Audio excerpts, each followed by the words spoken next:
5월 10일 저희 풍성교회 예배에 참석하신 모든 성도님들 환영하고 축복합니다. 저희 사도신경으로 저희의 신앙을 고백하겠습니다. 나는 전능하신 아버지 하나님 천주의 창조주를 믿습니다. 나는 그의 유일하신 아들 우리 주 예수 그리스도를 믿습니다. 그는 성령으로 잉태되어 동정녀 마리아에게 사시고 본디오 빌라도에게 고난을 받아 십자가에 못 박혀 죽으시고 장사된 지 사흘 만에 죽은 자 가운데서 다시 살아나셨으며 하늘에 오르시어 전능하신 아버지 하나님 우편에 앉으시다가 거기로부터 살아있는 자와 죽은 자를 심판하러 오십니다. 나는 성령을 믿으며 거룩한 공교회와 성도의 교제와 죄를 용서받는 것과 몸의 부활과 영생을 믿습니다. 아멘. 자리에서 일어나서 찬양하시겠습니다.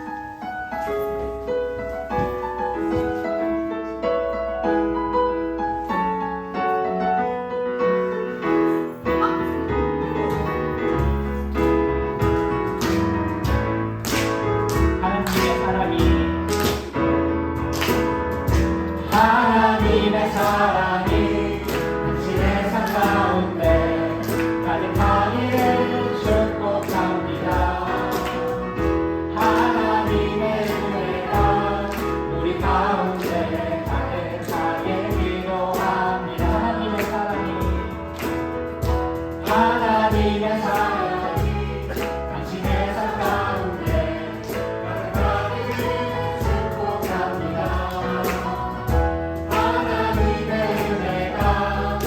가운데 가득하게 기도합니다. 저희 옆에 분들한테 잘 오셨습니다. 사랑하고 축복합니다.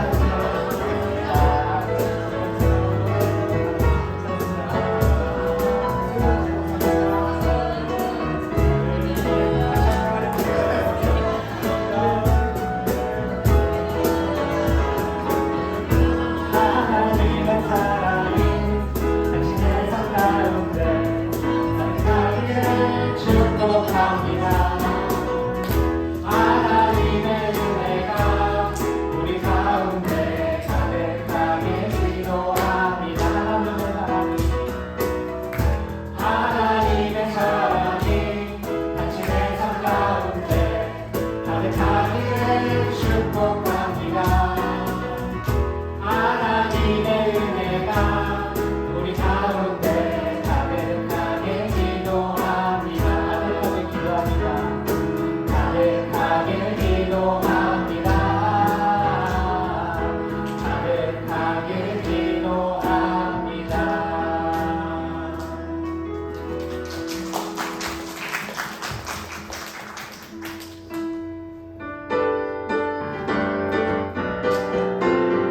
박수 치면서 찬양하겠습니다. 지금은 엘리야 때처럼 주 말씀이 선포되고 또 주의 종 모세의 때와 같이 언약이 성취되고 비록 전쟁과 기근과 핍박 완전히 다가와도 우리는 광야에 외치는 소리 주의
내 모든 것 되시니 주님만을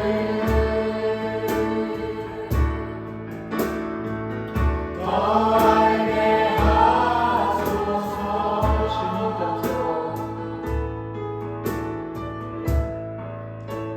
주님 곁으로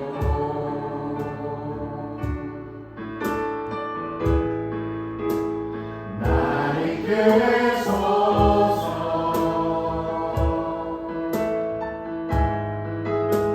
내 모든 것 다 드리며 주 음성 듣기 원하네. 나의 찬송아 나의 찬송아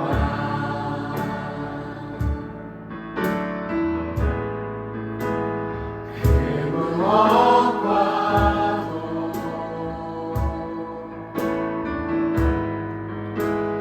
바꿀 수 없는 주 사랑 그 품 안에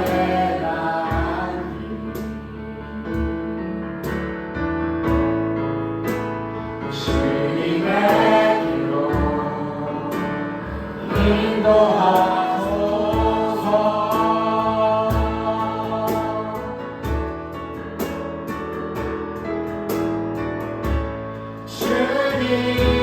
주님만이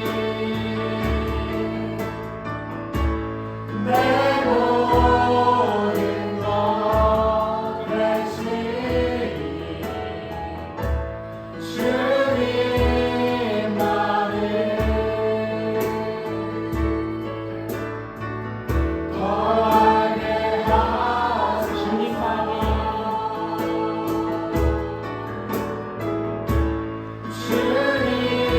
주님만이 내 모든 것 되시니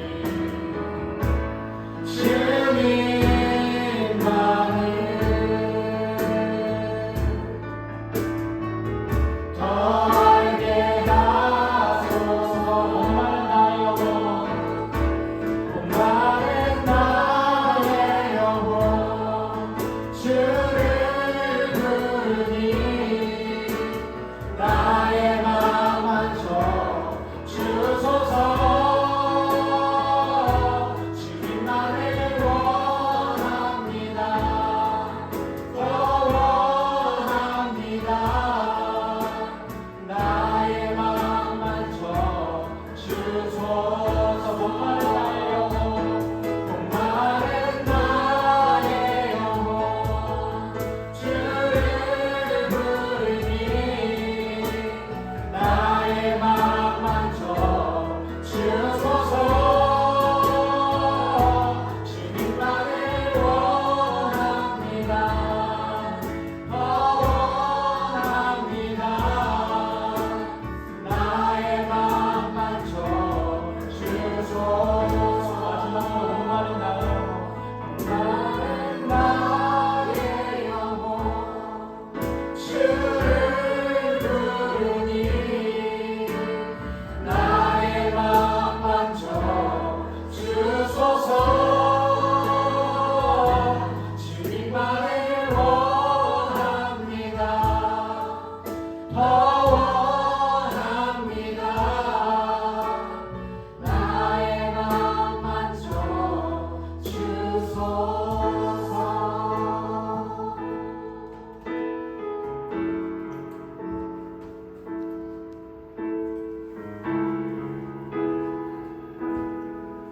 이 시간 우리 함께 하나님 앞에 기도할 때 하나님 이 시간 주님만을 원합니다. 주님을 깊이 경험하고 주님의 인재 가운데 들어가는 복된 이 시간이 될 수 있도록 하나님 이곳 가운데 함께하여 주시옵소서. 하나님 영과 진리로 예배하는 곳에 우리 하나님 함께 하시는 줄 믿습니다. 하나님 이곳 가운데 주님의 성전 삼으시고 이곳 가운데 역사하여 주셔서 하나님을 깊이 경험하는 복된 이 시간 되게 성령 하나님 역사하여 달라고 우리 시간 함께 기도하기 원합니다. 기도하겠습니다. 하나님 아버지, 이 시간 아버지 하나님 우리의 모든 생각들, 우리의 모든 걱정들, 근심들 하나님 다 내려놓고 이 시간 주님께 집중하기를 원합니다. 살아계신 하나님의 임재 앞에 하나님 주님의 성소안으로 들어가는 복된 이 시간이 될 수 있도록 하나님이 역사하여 주시기를 기도합니다. 하나님 우리의 모든 것들 다 하나님 앞에 이 시간 드립니다. 하나님의 마음과 생각과 우리의 모든 정성을 다하여 주님을 예배하기 원합니다. 살아계신 하나님 주님을 만나는 것이 가장 큰 복이요 주님의 음성 듣는 것이 하나님 가장 큰 은혜임을 고백하며 이 시간 아버지 주님의 아버지 존전 앞으로 하나님 이 시간 나아갑니다. 하나님의 모두가 하나님 주님의 영 안에 사로잡히는 복된 이 시간이 되기를 원합니다.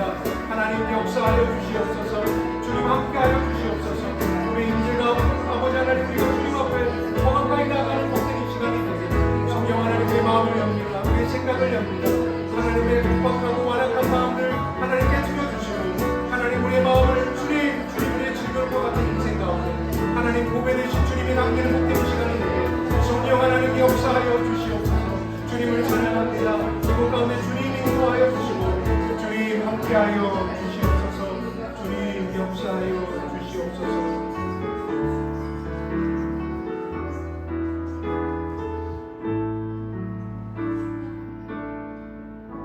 예수 그리스도의 존귀하신 이름으로 함께 기도드립니다.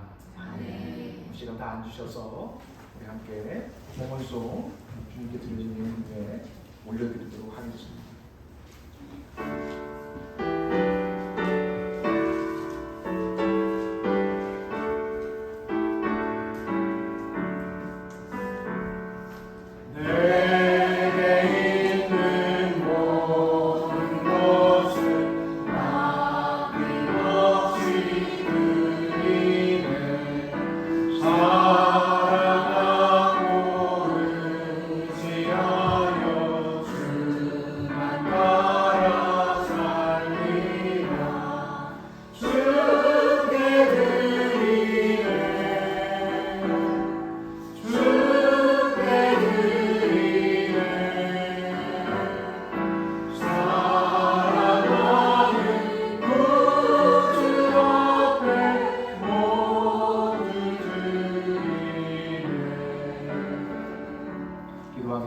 하나님 모든 것이 다 하나님의 것임을 고백하며 오늘도 하나님 앞에 주님 예물 드립니다. 주님께 드린 이 예물이 하나님 나라를 위해서 아름답게 쓰임받게 하여 주시며 또한 하나님께서 우리에게 원하시는 바 뜻을 행하는데 복되게 사용될 수 있도록 주님 인도하여 주옵소서.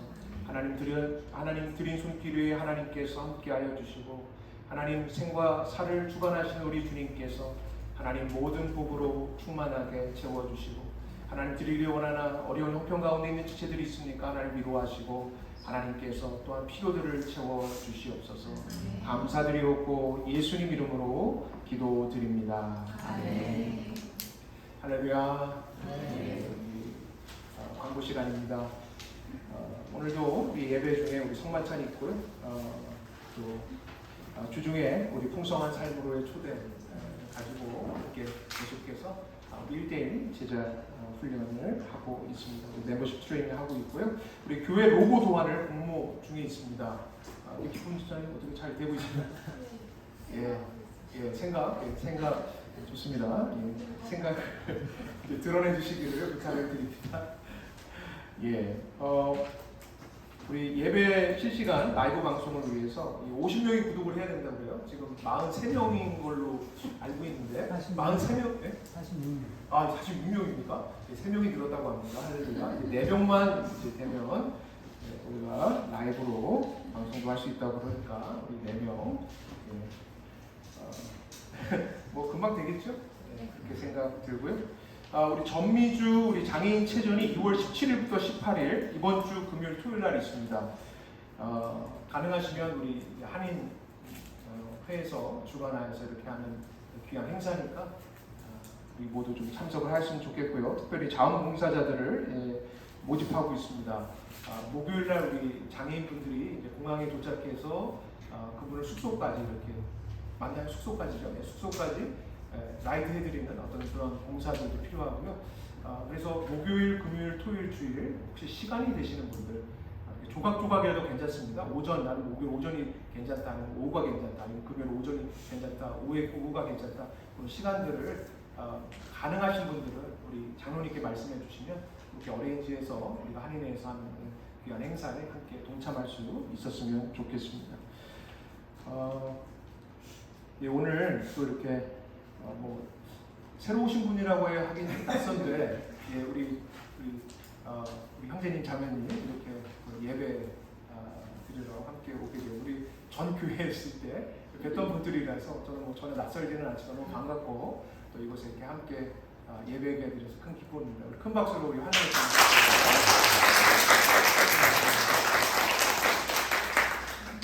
네, 오늘 하나님께서 우리에게 주시는 말씀 함께 보도록 하겠습니다. 네, 하나님께서 오늘 우리에게 주시는 말씀 갈라디아서 5장 24절에서 25절까지의 말씀이 되겠습니다.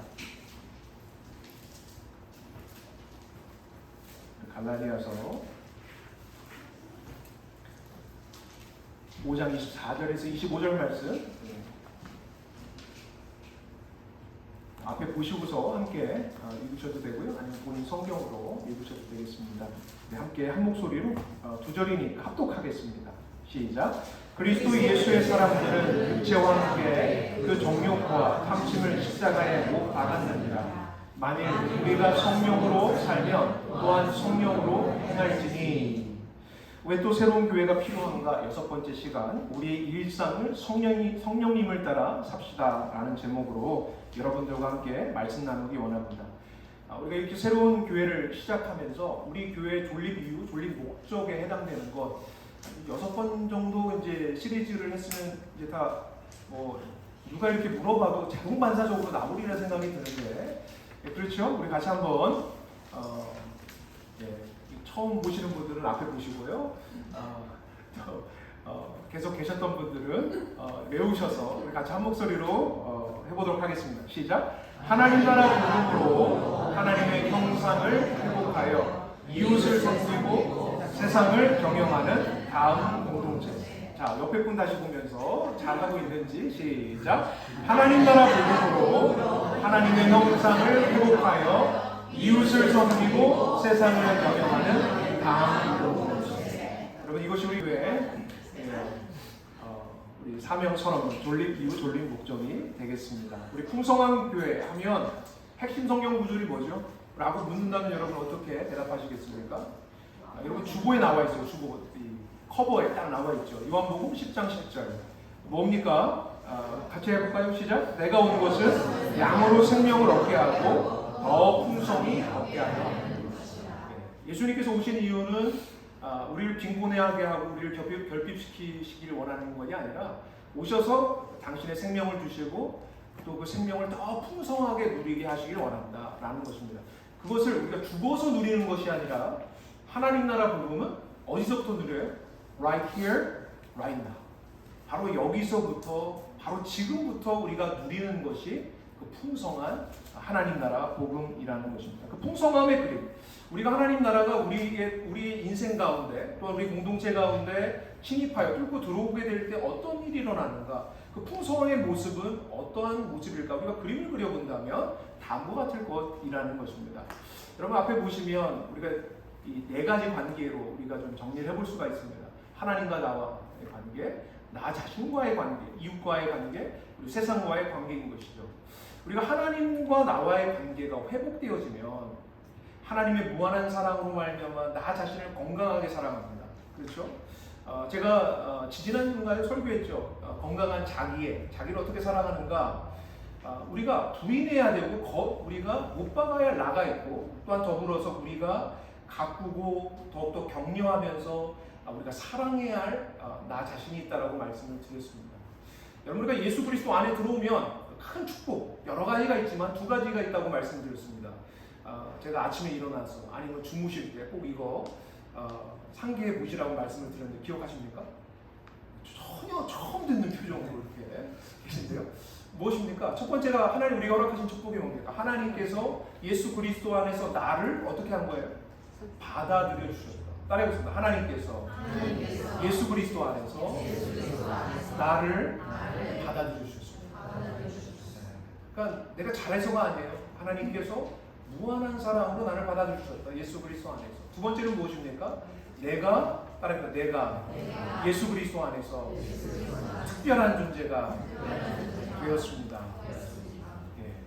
내가 예수 그리스도 안에 특별한 존재가 되었다. 걸작 같은 인생으로 하나님께서 나를 불러주셨다라는 것, 바로 이것이 하나님께서 우리에게 주신 큰 축복이다. 그 안에 있는 바로 나를 사랑해야 된다라는 것입니다. 이런 건강한 자기를 사랑하게 되어지면 점점 그 사랑이 넓어져서 누구에게 흘러넘칩니까? 이웃에게 가고요. 그럼 그것이 어디까지 갑니까? 세상에까지 흘러가는 것. 바로 하나님 나라의 풍성함을 누리는 모습이 바로 이와 같다라는 것. 우리가 기억해야 하는 것입니다. 근데 여러분 보세요. 이 슬라이드에서 보면 하나님과의 회복, 그러나 나와의 회복, 그리고 이웃과의 회복, 세상과의 회복이 어느 장소에 들어가야 이루어지게 됩니까?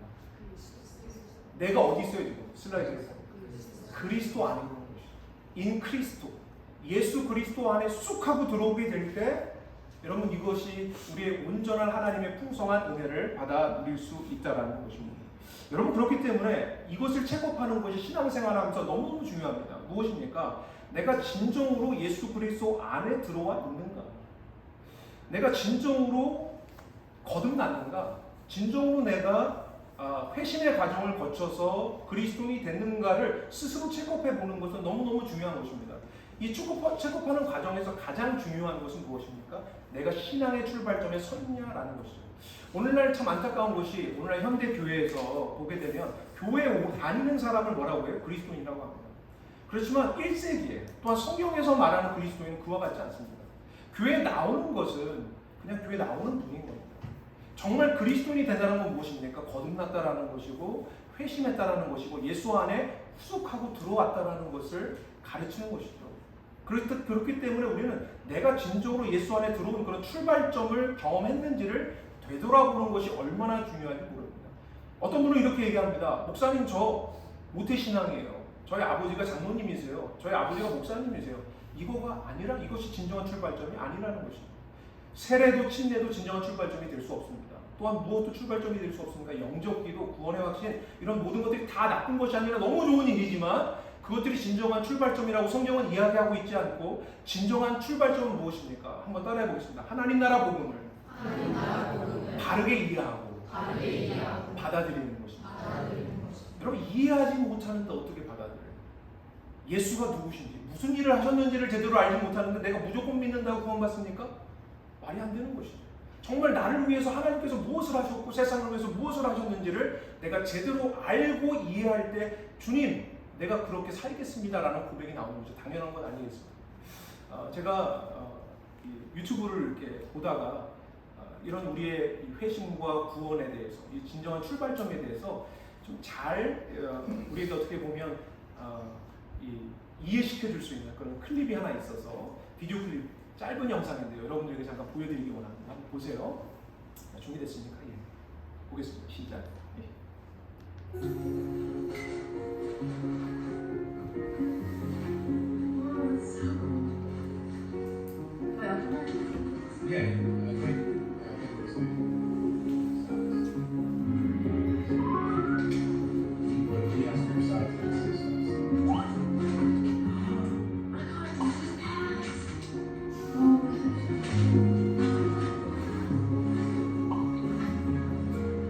It's so cool.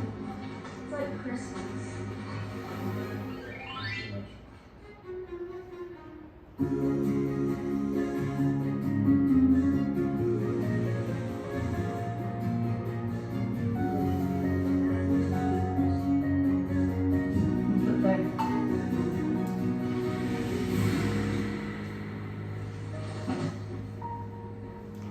What's it say?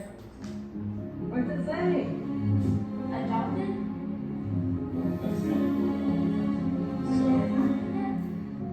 So the reason why you have papers in front of you is because, so if I would have done it before you're 12, you wouldn't have had to say, been like, I just decided. So I waited until you turned 12. And if you want to do this, then you have to say, you know you're my daughter. I love you with all my heart. Oh, I can look at a pencil. I have a pen. I make sure.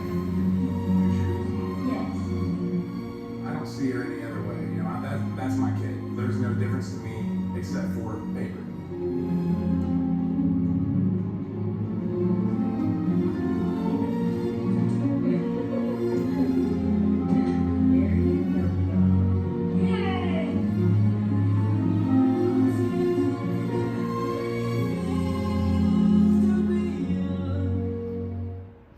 예, 영상 여기까지입니다. 잘 보셨습니까? 이게 입양하는 아름다운 어떤 한 가정의 모습, 아버지와 딸의 모습을 이렇게 보게 되는데, 저는 이 영상을 보면서 이것이 우리의 회심의 가정, 구원의 가정, 하나님께서 우리를 대하시는 모습이 아닌가 생각하게 됩니다. 여러분, 성경은요, 언제나 하나님께서 이렇게 말씀하세요. 내가 먼저 너를 찾았다, 먼저 사랑했다고 말씀하시고, 그 다음에 뭐라고 말씀하시냐면, 그러니까 이제 네가 나를 찾아보라고 말씀하십니다. 여러분, 진정한 회심의 가정은 무엇입니까?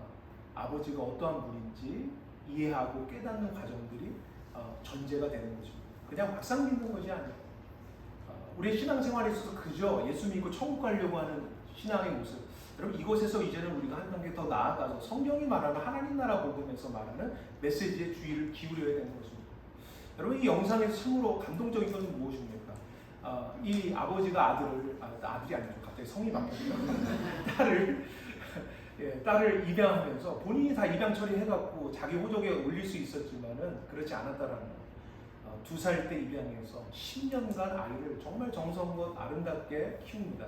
아버지의 사랑을 경험했겠죠. 아버지의 배려가 어떤 것인지, 아버지의 돌봄이 무엇인지 이 아이가 충분히 경험하고 이해한 이후에 스스로 결정할 수 있도록 선택하게 하시는 거죠. 여러분, 하나님도 이런 분이세요. 하나님도 인격적인 분이십니다. 그냥 무조건 강제적으로 우리를 십자가에 매달아가고 같이 우리를 구원시키시는 분이 아니라, 하나님은요, 정말로 하나님이 어떤 분인지, 또 하나님이 우리를 위해 무엇을 하는지 충분히 이해시키시는데 어떻게 할래? 정말 나와 함께 살래? 나와 함께 새로운 여행을 갈래? 이 세대에 속한 자가 아니라 이미 임한 하나님 나라의 백성으로 살아가 볼래? 라고 하나님 우리에게 묻는 것이고, 그것에 대해서 예스! 하나님 그렇게 살아보겠습니다. 당신의 자녀로 살겠습니다. 라고 고백하는 것이 진정한 회심이고 진정한 거듭남이라는 것입니다. 이것을 한마디로 무엇이라고 말할 수 있을까요? 입양이라고 이야기할 수 있습니다. 여러분, 성경도 이것을 우리에게 다음과 같이 이야기하고 있습니다. 로마서 8장 15절 말씀을 보시면 한번 읽어보겠습니다. 시작. 너희는 다시 무소하는 종의 영을 받지 아니하고 양자의 영을 받았으므로 우리가 아빠 아버지라고 부르짖느니라. 여러분, 양자의 영을 받았어요. 영어로 보면 더 분명하죠. For you did not receive the spirit of slavery to fall back into the fear, but you have received the spirit of adoption as son, by whom we cry, Abba, Father. 이렇게 부르짖는다고 이야기를 하는 것입니다. 여러분, 예수 그리스도 안에서 이 놀라운 일이 일어나는 것, 바로 성령을 통해서 우리가 깨닫게 되고 알게 되는 것입니다. 여러분, 예수 그리스도 십자가를 통해서 일어난 사건이 무엇입니까? 딱 2가지 키워드로 요약할 수 있습니다. 여러분, 성경 전체에서 가장 핵심 키워드, 예수 그리스도 십자가를 통해서 일어난 이 입양, 우리가 하나님 자녀 되는 사건, 이 놀라운 사건은 2가지로 얘기할 수 있어요. 첫 번째는 무엇입니까? 위대한 자리바꿈. 위대한 자리바꿈. 여러분, 예수 그리스도의 자리에 누가 서게 됩니까? 죄인 된 우리가 서게 됐고요. 그래서 우리가 하나님의 자녀가 됐고요. 죄인 되어서 우리가 영벌받아 마땅한 우리의 자리에 누가 서신 것입니까?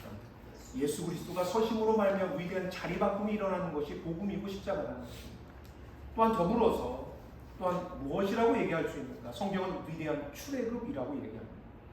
우리가 그동안 우리가 예수 믿기 전에 우리의 삶은요, 이 세상을 따라 살아가는 존재였어요. 우리 함께 에베소서 2장 말씀 우리 지지난주 계속 보았지 않습니까?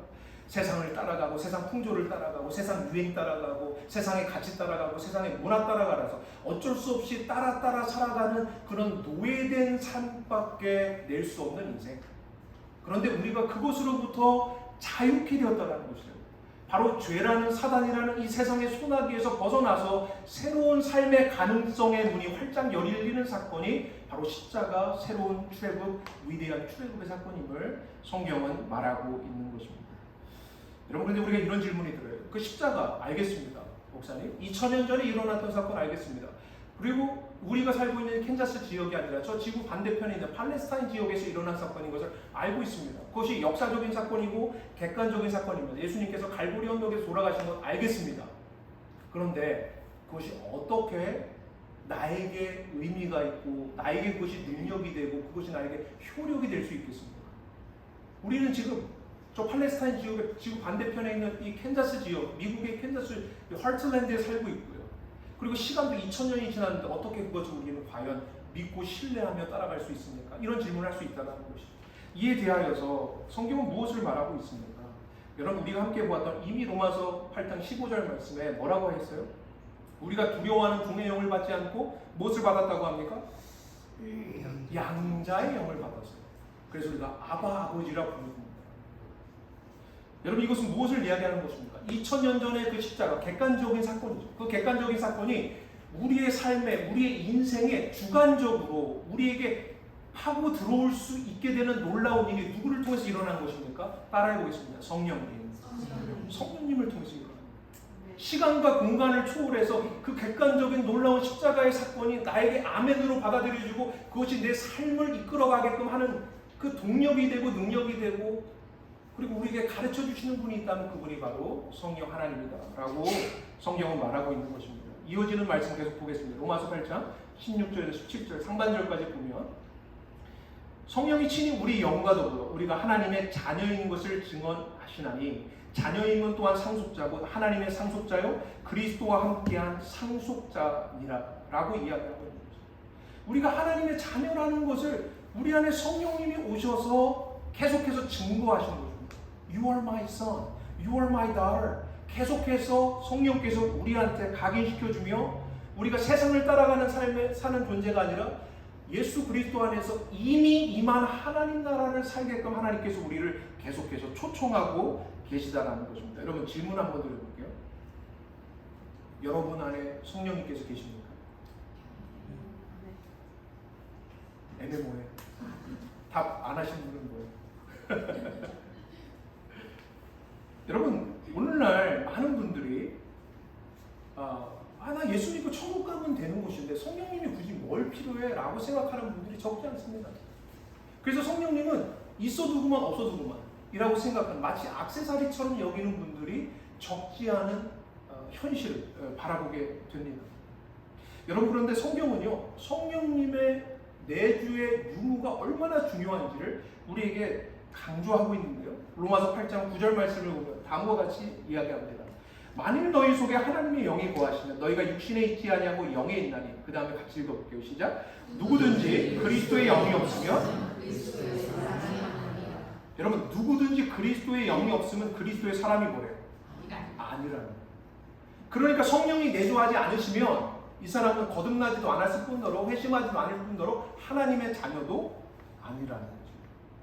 여러분, 내가 하나님의 자녀라는 것은 내 안에 누가 계시다라는 거예요? 성령님이 내주하고 있어요. 성령님은 결코 액세서리가 될 수 없다라는 거예요. 그러니까 다시 한번 질문해볼게요. 잘 대답하세요. 성령님이 내주하고 계십니까? 여러분의 마음속에? 강압하는 건 아닙니다. 안 돼요. 안 그러면 천국 안 가고 지옥 가는데 이런 게 아니라는 것이죠.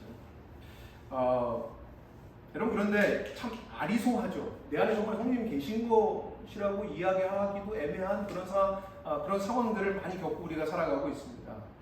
그 이유는 무엇일까요? 우리가 성령님에 대한 왜곡된 오해를 가지고 있는 거죠. 잘못된 편견을 우리가 가지고 있다 보니까 성령이 내 안에 정말 계신지 안 계신지 헷갈리는 경우들이 있다는 것입니다. 저는 세 가지 정도가 있다고 생각해요. 첫 번째는 뭐냐면 성령님에 대한 가장 큰 오해. 첫 번째는 성령님을 비인격적인 대상으로 생각합니다. 성령님 하면 무슨 어떤 힘, 파워, 어떤 권능, 어떤 에너지, 기, 이와 같은 것으로 생각합니다. 여러분, 그렇지만 성령님은 인격적인 하나님이시라고 고백합니다. 아멘이십니까? 여러분, 성령님은 인격적인 하나님이시라는 거예요. 제가 예전에 신학교 다닐 때 한 백인 전도사님한테 제가 농담으로 물어봤어요. Are you filled with the Holy Spirit? 이렇게 물어봤어요. 그랬더니 뭐라고 그러면 씩 웃으면서 Yes, I was. But it is leaking now. 뭐라고 해요? 새고 있다는. 성령님이 내가 충만했었는데 마치 바람이 풍선에 바람 빠지듯이 지금 새고 있다라고 하면서 이야기하는 것을 기억합니다. 물론 농담삼아 이야기하는 거죠. 그런데 정말로 많은 경우에 성령님은 마치 우리가 충만하면 마치 우리 마음에 부풀어 올랐다가 좀 어떤 어려운 일 당하면 이렇게 빠져나가는 것처럼 마치 기처럼 에너지처럼 생각하는 경우들이 많다라는 것입니다. 여러분 두 번째 성령님에 대한 큰 오해는 무엇입니까? 성령하면 우리 어르신들은 더더욱 이렇게 실감하실 거예요. 성령하면 뭐가 생각나세요? 기도원. 성령하면 아이하. 어떤 분들은 팬케이크 하우스를 생각하세요. 팬케이크 하우스가 여기 근처에 있지 않습니까? 그러니까 마치 어딘가 교회가 아닌 다른 곳, 어떤가 특별한 집회, 뭐 이런 것들을 성령님하고 이렇게 시원하여서 생각하고 환원시켜 생각하는 경우가 있습니다. 그래서 은사로 생각하는 거예요, 성령. 어떤 귀신을 내어주는 축기라든지, 아니면 병을 고치는 신우라든지, 아니면 천상의 언어를 하는 방언이라든지, 또는 어떤 미래를 말하는 예언이라든지 이런 은사들. 여러분 이런 은사들 가지고 계신 분들 있어요? 저는 이런 은사들보다 우리 풍성한 교회 성도님들께서는 이런 은사가 있었으면 좋겠습니다. 공감하시고 미소를 지으시고 사랑할 수 있는 이런 더 큰 은사를 사모하게 되길 간절히 축원합니다. 여러분 이런 은사도 하나님께서 역사를 하지만 우리가 훨씬 더 필요한 은사는 무엇입니까? 바로 이런 공감하고 사랑하고 다른 사람을 따뜻하게 대하고 다른 사람을 섬길 수 있는 은사야말로 더 복된 은사가 아니겠는가 생각해 보아야 하는 것입니다. 여러분 요한복음 14장 16절 말씀에 보면 이런 말씀이 있어요. 예수님께서 이런 말씀을 하십니다. 내가 아버지께 구하겠으니 그가 또 다른 보혜사를 너에게 주사 영원토록 너희와 함께 있게 하시리라 말합니다. 여기서 또 다른 보혜사라는 건 한자말이잖아요. 보는 도울 보고, 해는 은혜 해자입니다. 사는 스승사예요. 그러니까 돕는 분을 우리에게 보내시겠다라는 것입니다. 근데 여기서 또 다른 보혜사래요. 그러니까 예수님도 뭐라는 거예요? 우리에게 보혜사였다. 그러니까 자기와 같은 지위, 자기와 같은 속성을 가지고 계신 신성을 가지고 계신 또 다른 분이 바로 너희 가운데 올 것이고 그분이 너희와 영원히 함께 하실 거라고 예수님 말씀하시는 것입니다. 여러분 성령님은 인격적인 분이세요. 이것을 믿게 되기를 간절히 축원합니다. 또한 마지막으로 심각한 성령님에 대한 오해는 무엇이냐면 오늘날 성령에 대해서 그래서 이것도 저것도 복잡하니까 에라 모르겠다. 아예 성령님에 대해서 관심을 끄고 사는 것입니다. 성령이 내 안에 있는지 어떻게 말씀하시는지 나를 어떻게 이끌어 가시는지 정말로 무지한 상황 속에서 신앙생활하는 분들이 너무나 많이 있다는 것입니다. 여러분 이 모든 것들이 다 사실은 큰 문제가 아닐 수 없는 것이죠. 여러분 성령님이 정말로 어디에서 가장 강력하게 역사하실까요? 아이함이 아니에요. 여러분 어떤 특별한 집회도 아니고 기도원도 아니고 부흥회도 아닙니다. 성령님은 어디서 가장 강력하게 우리를 인도하시고 우리에게 음성 들려주시고 우리를 이끌어 가고 계실까요? 가장 강력한 성령의 무대가 어디겠습니까? 따라해보세요. 나의 일상. 나의 일상입니다. 여러분 우리의 일상이 어떤 경우에는 다람쥐 쳇바퀴 도는 것처럼 보여요. 답답해요. 항상 그날이 그날 같아요. 여러분 그런데 그날 가운데서도 여전히 하나님이 개입하셔서 일하고 계시다는 걸 믿으십니까? 성령님이 여러분과 함께 하셔서 하나님 나라 백성 삼기 위해서 계속해서 우리에게 주신 그 하나님 자녀의 내용을 채워가고 계시다는 걸 믿으십니까? 여러분 성령님이 지금 우리 일상에서 일하고 계십니다. 여러분의 가정에서, 여러분의 일터에서, 또 여러분이 만나는 사람들 가운데 일하고 계신 거죠. 여러분 우리는 참 우리의 죄성 안에는 뭐가 있냐면 어떤 일상성을 도피하고 뭔가 일상성을 벗어나는 뭔가를 늘 추구하며 살기를 원합니다. 그래서 뭔가 특별한 게 없는가, 신기한 화물경이 없는가 이런 것들을 추구하며 살아간다는 것이죠. 하지만 하나님께서는 늘 우리에게 우리의 일상의 삶 가운데서 하나님은 역사하셔서 우리를 하나님 자녀 만들기를 원하고 계시다는 것입니다. 여러분 BTS가 수십만 사람들 앞에서 아무리 멋진 공연을 해도요, 집에 돌아오면 뭐 해야 됩니까? 밥 먹으려면 뭐 해야 돼요? 네. 쌀 붓고 물 올려야지 밥 되는 거 아니겠습니까? 그리고 설거지도 해야 되겠죠. 여러분 대통령도 마찬가지 아닙니까? 아무리 뭐 다른 나라의 정상을 만났어도 다시 집에 돌아오면 뭐 세상 뭐 나란 일도 걱정하지만 또 어떤 때는 마음이 뭐 때문에 상합니까?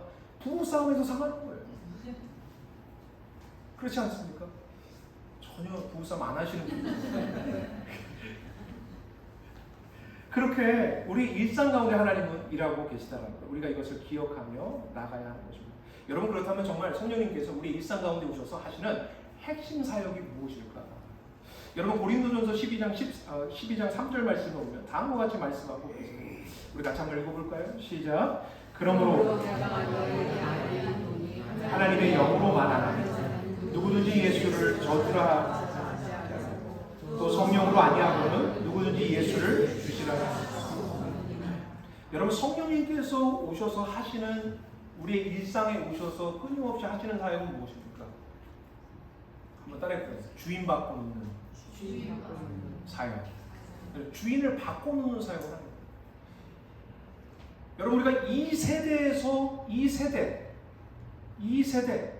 죄로 물든 세대, 죄가 관영한 세대, 죄가 통치하는 세대. 여러분 죄, 우리 기쁨 주사님 죄가 뭐죠? 예, sin. 뭐죠? I centeredness. 이 정도입니다. 뭔지 바로 얘기하잖아요. 예, 자기 중심성이라는 거예요. 늘 자기밖에 모르고 자기 안에 갇혀 살아가는 그러한 삶, 그러한 세상의 가치, 그 세상에 따라 살아가는 것을 무엇이라고 합니까? 바로 이 세대라고 합니다. 그런데 우리가 이 세대에서 구원을 받아서 오는 세대로 배를 옮겨 탄 사람들이에요. 여러분 오는 세대의 중심은 누구예요? God-centeredness. I-centeredness에서 God-centeredness로 우리는 바뀐 사람들이에요. 나 중심에서 하나님 중심의 삶으로 바뀌어 나가는 거예요. 그런데 하나님 중심으로 바뀌어간 그 세상 속에 우리가 들어갔는데 정말 그것이 우리의 삶의 실체가 되도록 끊임없이 우리의 삶에 들어오셔서 나 중심적인 것을 하나님 중심적인 것으로 바꿔내는 역할을 하시는 분이 누구라고요? 성령님. 그 성령님이 우리 안에서 그렇게 끊임없이 일하고 계시다라는 것입니다. 여러분 예를 한번 들어볼게요. 여러분 우리가 베드로를 잘 압니다. 여러분 베드로는 잘한 일도 많았지만 못한 일도 참 많았어요. 여러분 베드로가 가장 대표적으로 잘못한 게 뭡니까? 예, 이 대제사장 가야바 대제사장 뜰에서 이 안뜰에서는 예수님 신문 받고 계셨고 바깥뜰에서 이 가야바의 시종이 물어보죠. 예수님 잡히시던 날 밤에 물어보잖아요. 너 저 예수님 아는 사람이니까 모른다고. 여러분 마치 여러 번 훈련한 것처럼 자동적으로 거짓말합니다. 그죠? 그리고서 예수님 모른다고 3번이나 모른다고 하고 심지어 저주까지 하는 모습을 보게 됩니다. 여러분 이것이 어떤 모습이에요? 철저하게 이 세대에 갇혀있는 모습. I-centeredness, 자기 중심성에 갇혀있는 베드로의 모습이에요. 헤어나올 수가 없어요. 여러분 이것이 복음서에서 보여주는 베드로의 모습이에요. 여러분 그런데 참 놀라운 게 이 복음서를 지나서 사도행전으로 우리가 들어가게 되면 여러분 베드로는 완전히 180도 바뀐 모습으로 등장하게 됩니다. 여러분 아십니까? 자기밖에 모르고 늘 자기 생명이 가장 우선이었던 베드로의 삶이 어떻게 바뀌는가? 마가다락방에서 120명의 예수님의 제자들과 함께 기도했을 때 성령께서 임하시죠. 그 성령의 충만함을 경험하고 나서 설교합니다. 그리고 나가서 복음을 증거하기 시작합니다. 심지어 기적도 행합니다. 그래서 예루살렘 성전 미문에 있었던 안진뱅이를 일으키기도 합니다. 그런데 이 사건으로 인해서 연루되어서 대제사장의 집에 신문 받으러 가기도 합니다. 여러분 베드로에게 있어서 가장 베드로가 두려워했던 천적이 누구일까요? 바로 예수님을 십자가에 매달았던 장본이었던 가야바, 대제사장 가야바. 그래서 가짜 얘기만 들려도 덜덜덜 떨리는 거예요. 사시나무 떨듯이. 여러분 그런데 그런 베드로가 사도행전으로 넘어오면서 가야바와 이 안나스라는 제사장 집안에 끌려 들어가서 신문을 당하는데 180도 바뀐 모습으로 신문을 당하고 있는 모습을 보게 됩니다. 사도행전 4장 18절에서 20절 말씀인데요. 한번 보세요. 그들을 불러 경고하여. 사도들을 지금 이 가야바가 부른 거예요. 그래서 뭐라고 얘기했냐면 도무지 예수님 이름을 말하지도 말고 가르치지도 말라고 이렇게 경고합니다. 너 만약에 예수님 계속 증거하면 죽일지도 몰라. 예수처럼 죽일지도 몰라. 협박한 거죠. 그랬더니 베드로와 요한이 대답하여 같이 읽겠습니다. 시작. 하나님 앞에서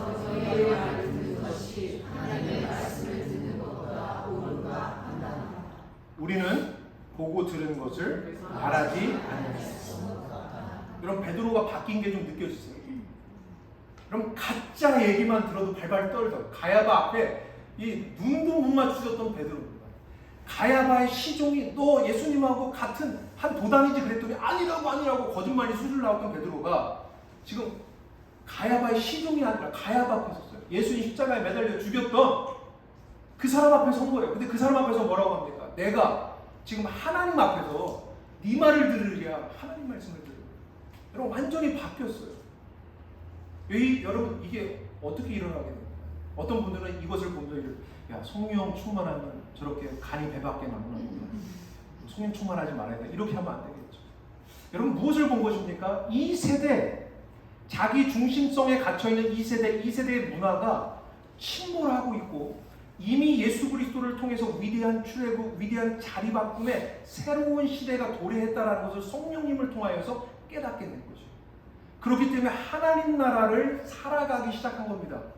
하나님 나라 백성으로서 자기 중심성이 아니라 하나님 중심의 삶을 살아가게 된 거예요. 누구 때문에요? 성령님 때문에. 성령이 오시니까 그렇게 살아가게 되더라는 거죠. 여러분 한 가지 더 보겠습니다. 베드로의 놀라운 설교를 통해서 여러분 신약의 최초의 교회가 세워졌어요. 그게 예루살렘 교회예요. 여러분 그 예루살렘 교회 아름다운 그들의 신앙의 교제, 신앙생활이 성경에 기록되어 있는데 다음과 같습니다. 사도행전 4장 32절 35절까지 말씀인데 제가 읽어보겠습니다. 믿는 무리가 한 마음과 한 뜻이 되어 모든 물건을 서로 통용하고 자기 재물을 조금이라도 자기 것이라 하는 이가 하나도 없다. 사도들이 큰 권능으로 주 예수의 부활을 증언하니 무리가 큰 은혜를 받아 그 중에 가난한 사람이 없으니 이는 밭과 집 있는 자는 팔아 그 판 것의 값을 가져다가 사도들의 발 앞에 두매 그들이 각 사람의 필요를 따라 나누어 줌이라 라고 합니다. 여러분 질문해 볼게요. 여러분 가져도 늘 부족한 게 뭡니까? 여러분 가져도 늘 부족한 게 두 개 있어요. 뭡니까? 시간과 돈이에요. 왜요? 나쓰기도 부족해. 늘 그런 공핍함을 느끼며 살아가는 것이 모든 인생들 아닙니까? 부자든 가난하든 관계없어요. 늘 부자한테 물어봐도 항상 돌아오는 이야기는 나 돈 없어요. 그렇지 않습니까?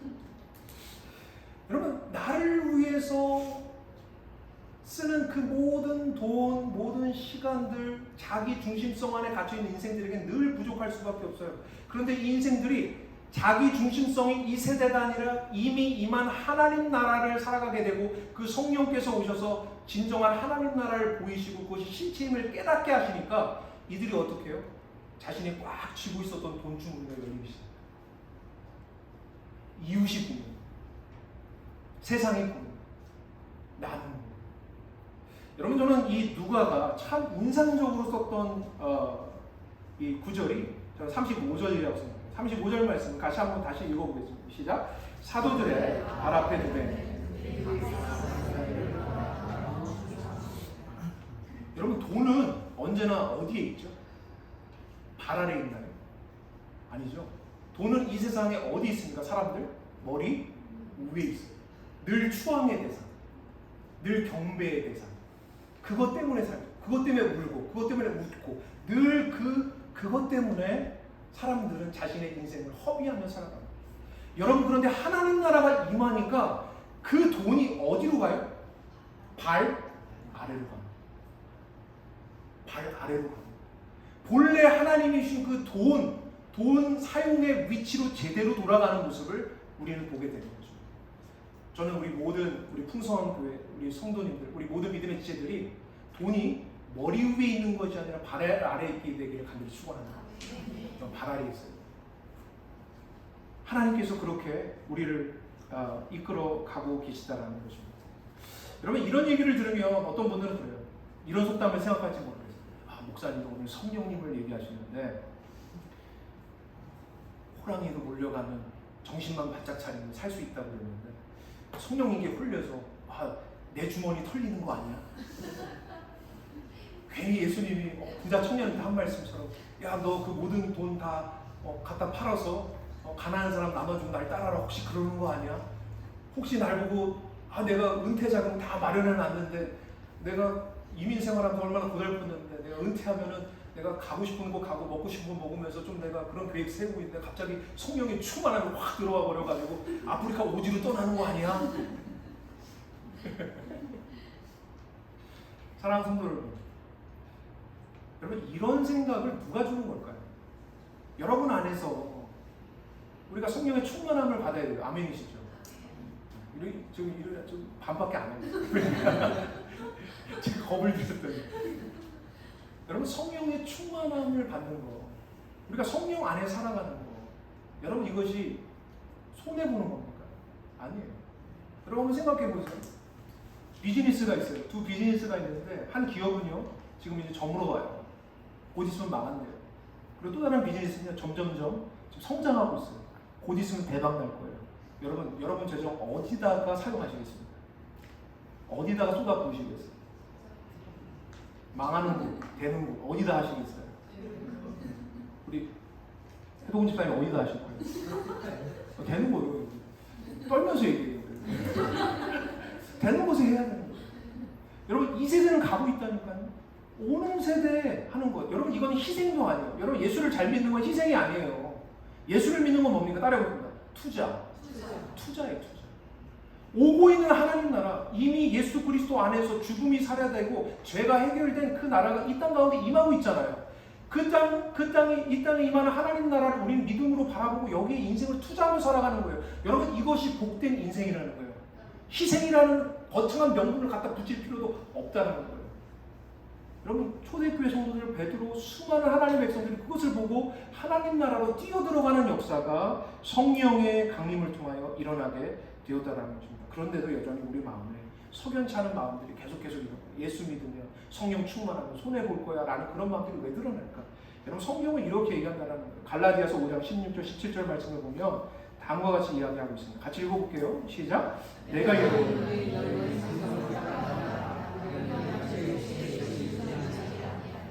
육체의 소욕은 성령은 육체를 벗어납니다.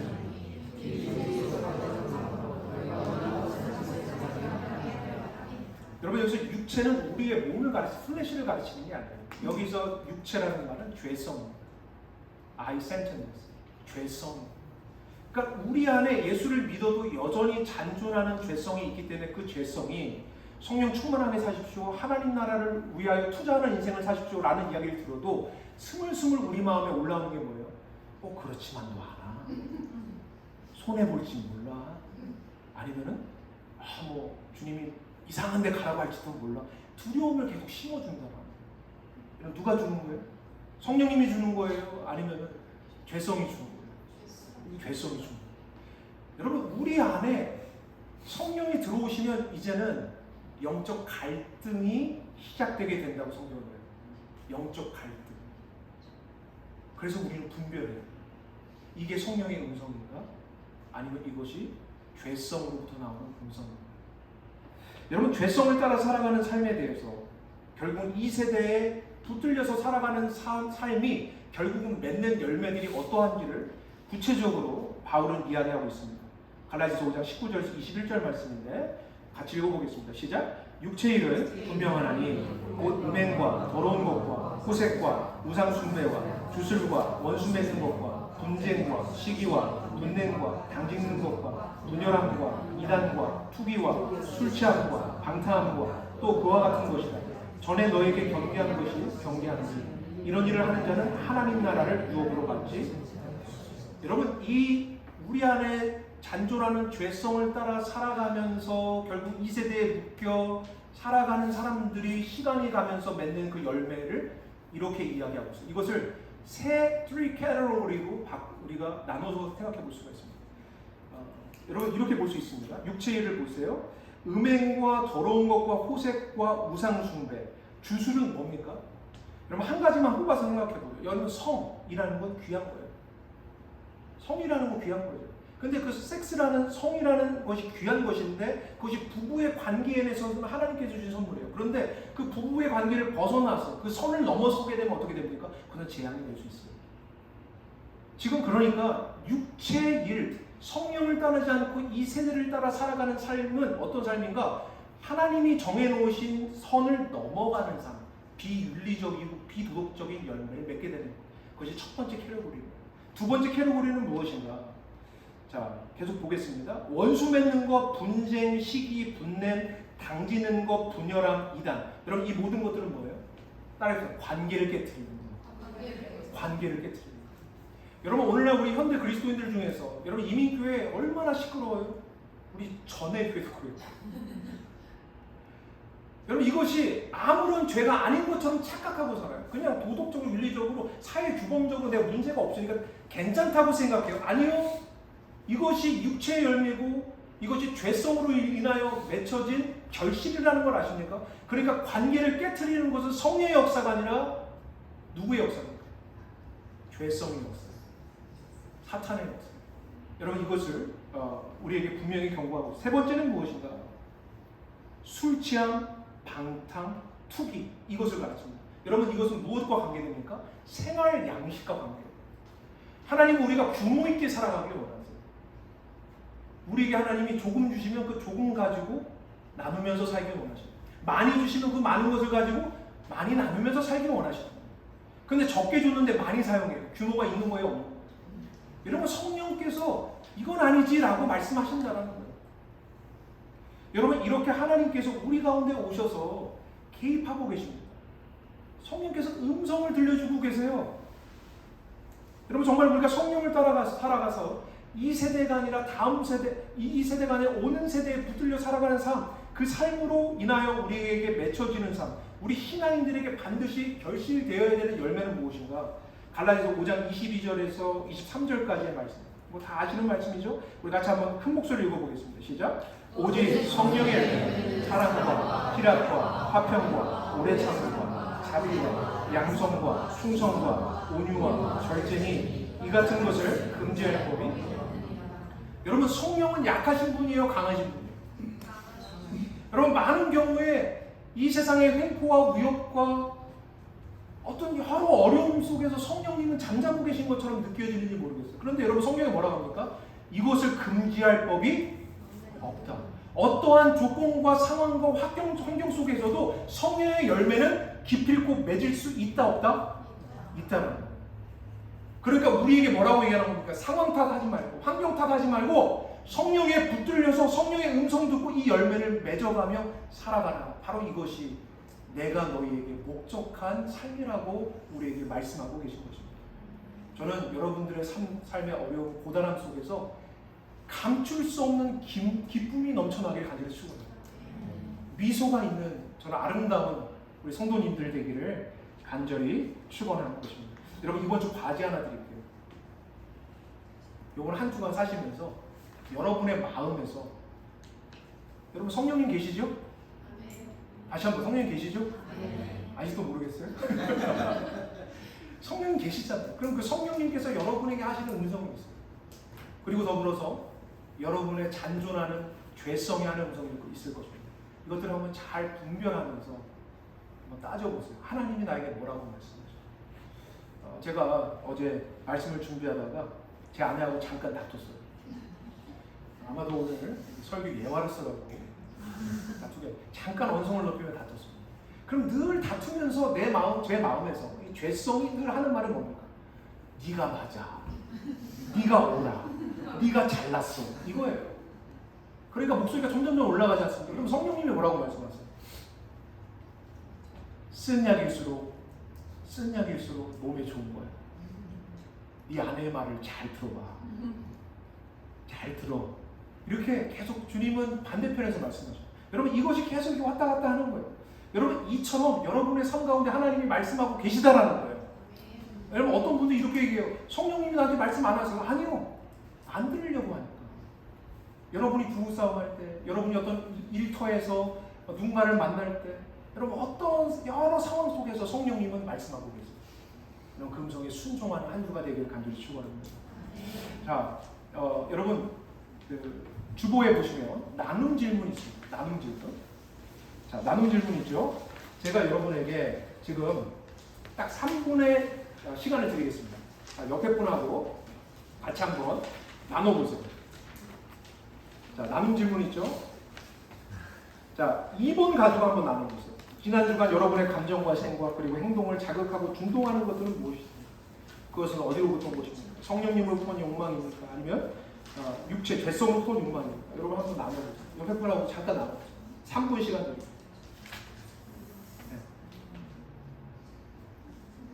네.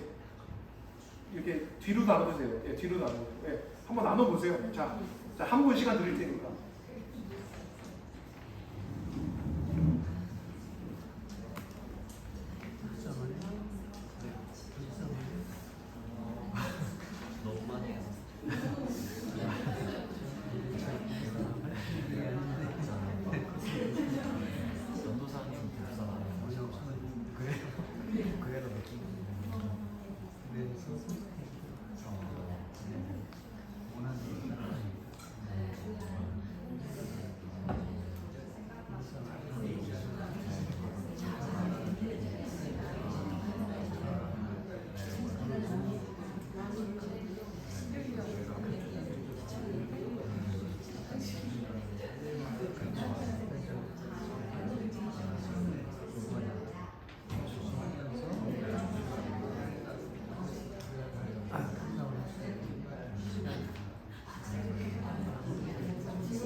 이제 좀 나누셨으면 같이 옆에 분을 위해서 같이 한번 기도했으면 좋겠습니다. 자, 이번 한 주간 우리가 죄성에 지지 말고 성령의 음성에 순종하고 승리하는 그런 삶 살게 해달라고 같이 한번 우리 옆에 분을 위해서 그리고 또 나를 위해서 우리 함께 이 시간 기도했으면 좋겠습니다. 서로 나눴으니까 옆에 분 중보하면서요 우리 같이 한번 기도했으면 좋겠습니다.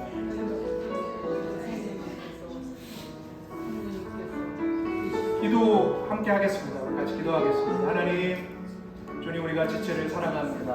우리 함께 나누었습니다. 거룩하신 주님, 우리 안에 육체 수욕이 여전히 있습니다. 죄성이 있습니다.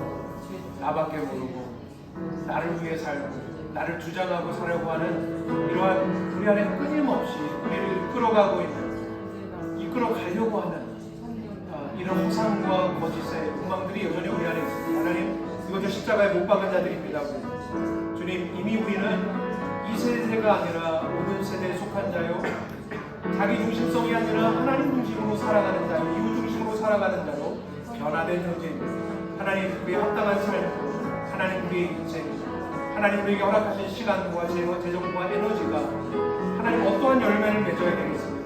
서로 다투고 관계를 깨뜨리고 서로 분쟁하고 비윤리적이고 비도덕적인 삶이 아니라 하나님이 원하시는 사랑과 희락과 화평과 오래 참음과 자비와 양성과 온유와 절제를 맺는 그런 아름다운 삶, 우리의 형편과 조건과 우리의 아버지 하나님 어떠한 상황 가운데서도 아름답게 맺어지고 아버지 금지할 법이 없는 성령의 놀라운 은혜와 충만한 가운데서 하나님 내가 살아가기 원합니다. 그런 복된 삶을 살아갈 수 있도록 성령님 역사하시고 인도하여 주시옵소서. 우리 시간 함께 찬양하며 나갑니다.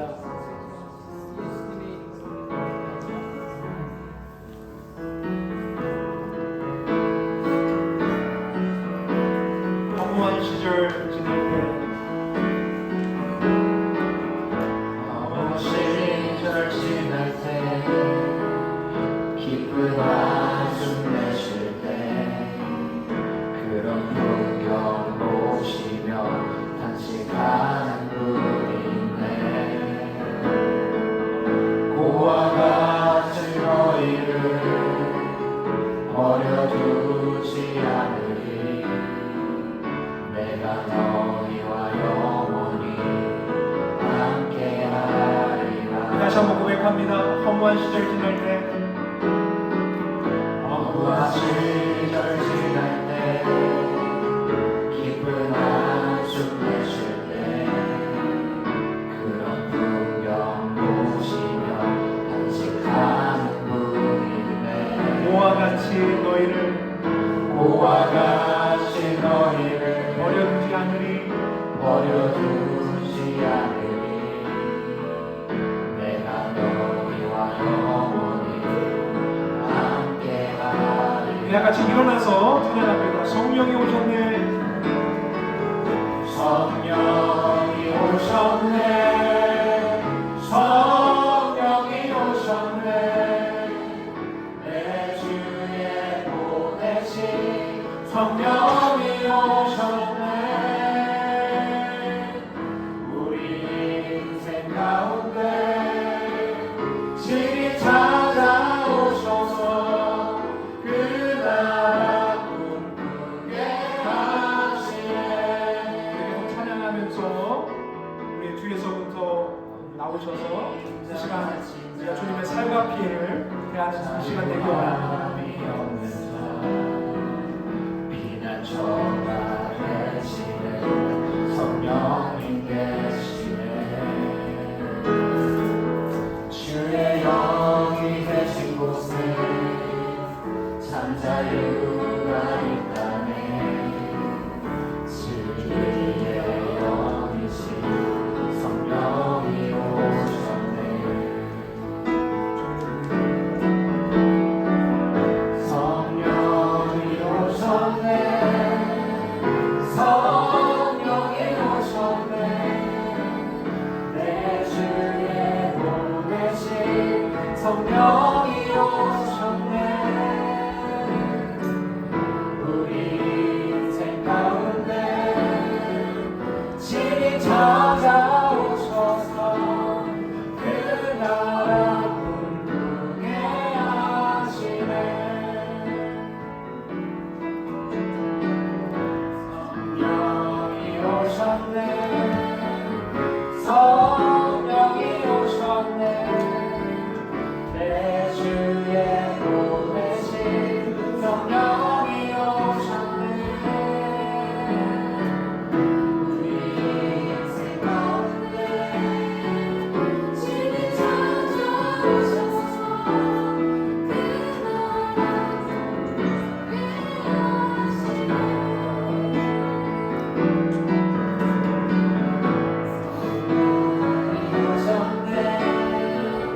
성령이 오셨네. 내 주에 보내신 성령이 오셨네. 우리 인생 가운데 신이 찾아오셔서 그 나라 꿈꾸게 하시네. 성령이 오셨네. 성령이 오셨네.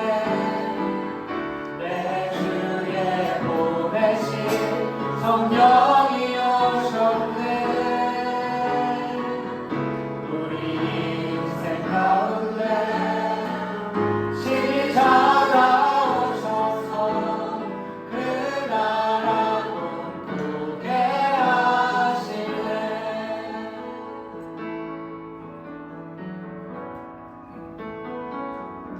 이 시간 우리 시간 함께 하나님 앞에 가슴에 손을 얹고 기도하기 원합니다. 주님,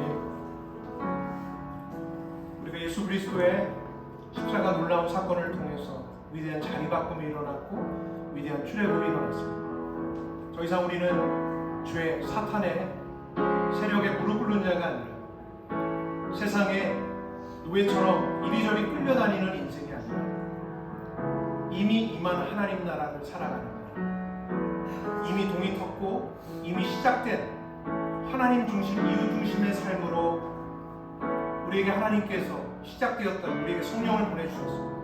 주님, 이번 한 주간 성령의 충만함 가운데 살게 하소서.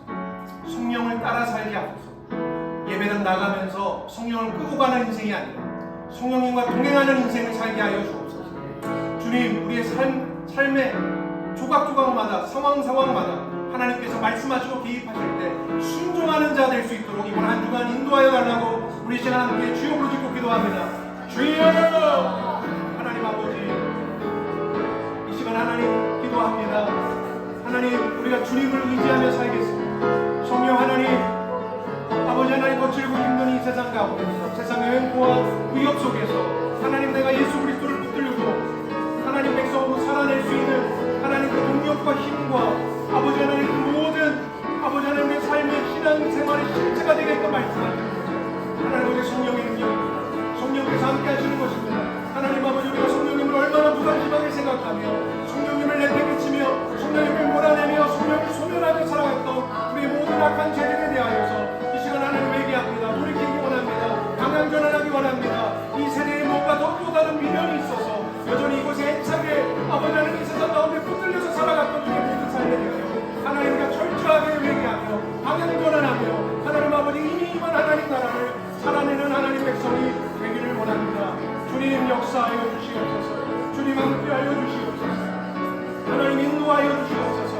거룩한 하나님 백성으로서 하나님 아버지 정말 주님의 은혜 가운데 살아갈 수 있는 하나님 복된 삶이 될 수 있도록 주여 역사하여 주시옵소서. 우리 모든 풍성한 교회 믿음의 지체들 한 사람 한 사람마다 하나님께서 기름 부어주시고 은혜로 하여 주시고 하나님 어루만져 주시고 하나님 일으켜 주시고 아버지 하나님 성령의 음성을 아버지 하나님 또렷이 들으며 그 음성 가운데 살아갈 수 있는 복된 인생으로 하나님 아버지 땅 가운데서 능히 이기는 주님이 이기신 것처럼 우리도 이미 이긴 승리를 하나님 누리며 살아가는 복된 인생 될 수 있는 하나님 아버지 한 사람 한 사람 마음에 신령마다 하나님 찾아가 주시고 하나님이 역사하여 주시고 하나님 인도하여 주시옵소서. 주님